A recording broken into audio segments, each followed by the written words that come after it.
সংখ্যা 18,656। জেলার প্রাথমিক বেসরকারি ফলাফলের বার্তা শীট একটু পরে শোনাচ্ছি। মইনুল বাকর স্বতন্ত্র প্রার্থী, কম্পিউটার প্রতীকে পেয়েছেন 15 ভোট। মুসলিউদ্দিন রাজু বাংলাদেশ খেলাফতে মজলিস রিকশা প্রতীকে পেয়েছেন 7,931 ভোট। মোস্তাকিম রাজা চৌধুরী স্বতন্ত্র প্রার্থী, ফুটবল প্রতীকে পেয়েছেন 34 ভোট। মোহাম্মদ আতিকুর রহমান জাতীয় পার্টি, লাঙ্গল প্রতীকে পেয়েছেন 194 ভোট। মোহাম্মদ আব্দুল মালিক বাংলাদেশ জাতীয়তাবাদী দল বিএনপি, ধানের শীষ প্রতীক পেয়েছেন 9,961 ভোট। রেদওয়ান হক চৌধুরী ইসলামী আন্দোলন বাংলাদেশ হাতপাখা পেয়েছেন 125 ভোট। মোট বৈধ ভোটের সংখ্যা 18,260, বাতিলকৃত ভোটের সংখ্যা 396।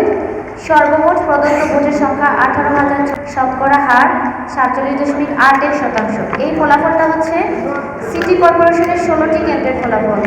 দক্ষিণ সুরমা উপজেলায় আমরা জানি 28, 29, 30 এবং 40, 41, 42 এই 6টা ওয়ার্ডে সিটি কর্পোরেশনের 16টি কেন্দ্র রয়েছে। এই 16টি কেন্দ্রের সহকারী রিটার্নিং অফিসার হিসেবে প্রাথমিক বেসরকারি বার্তা শীট ফলাফল আমি প্রকাশ করলাম।